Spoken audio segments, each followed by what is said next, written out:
We are talking financing laws to wrap up our section on financing. And the theme of this is, as I've mentioned previously, all about protecting the consumer, protecting the public. Let me give you a little history.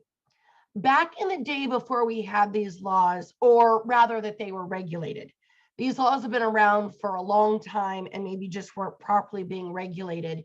And in 2015, we had a major shift about how we look at these transactions for closing with the lender and letting the consumer know the true cost of obtaining credit when getting a first mortgage.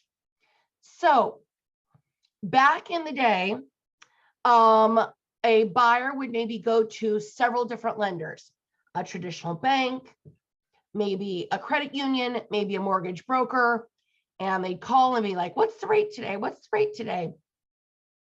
And they'd get all these loan estimates with all these costs on it.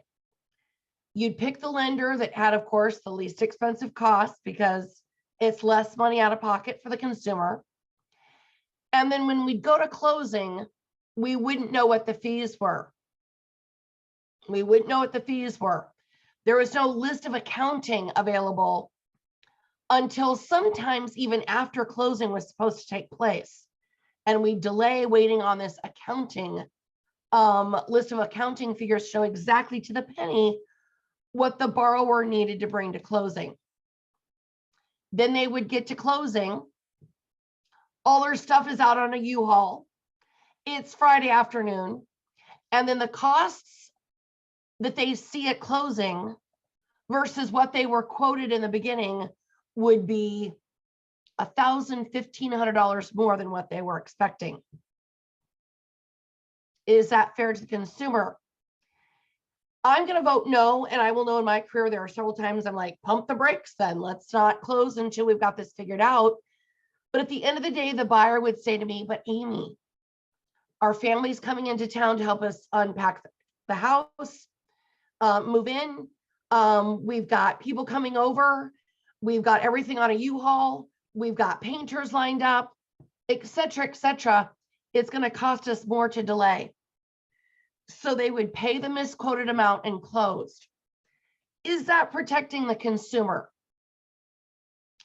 Kind of felt like a bait and switch, right? Give these very conservative costs up front, but then when we get to the closing table, surprise, your fees have gone up substantially.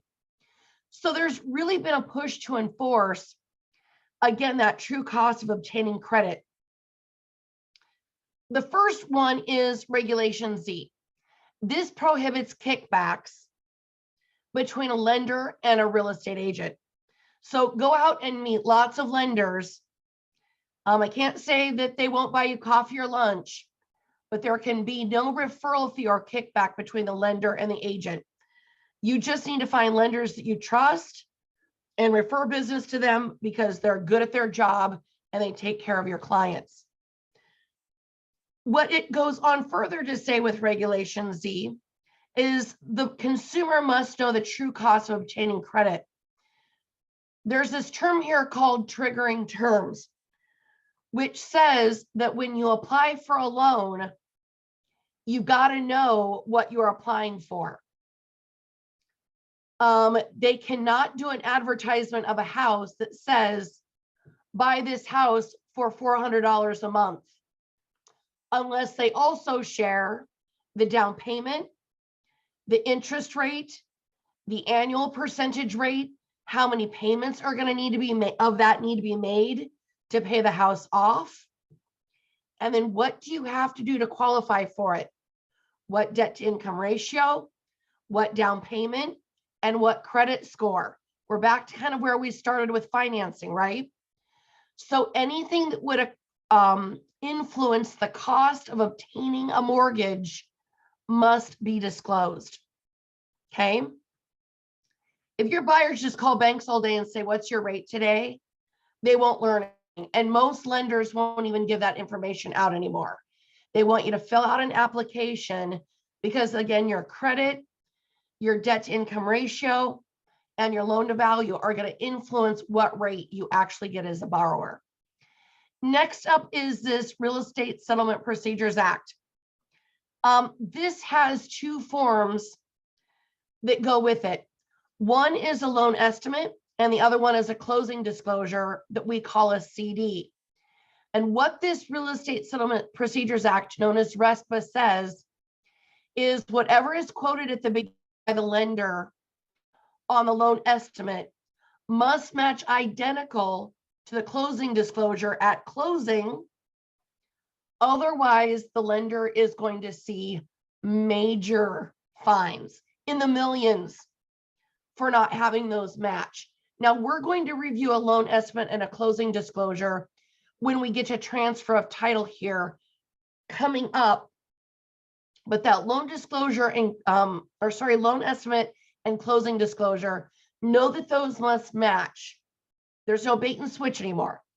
The last term I'm going to review with you here is the Equal Credit Opportunity Act.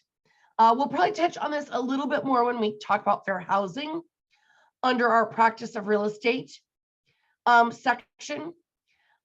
This was put into place in the late 60s that says when a borrower is obtaining credit, they cannot be discriminated against based on their race, color, religion, national origin, sex, marital status, age, and where your source of income comes, such as public assistance. Now, for your entertainment, I don't know how many of you maybe have Apple TV, but there's a great movie on there called The Banker. And The Banker is about two men who defied a lot of stereotypes around discrimination in banking. And they actually testified and were a part of getting this act passed and testified in front of Congress why this is necessary. So if you're on my movie list, The Banker on Apple TV, it's got Samuel L. Jackson is excellent. And we'll probably talk about that movie a little bit more with fair housing and the term redlining. This wraps up your financing section. Now you're on to a review.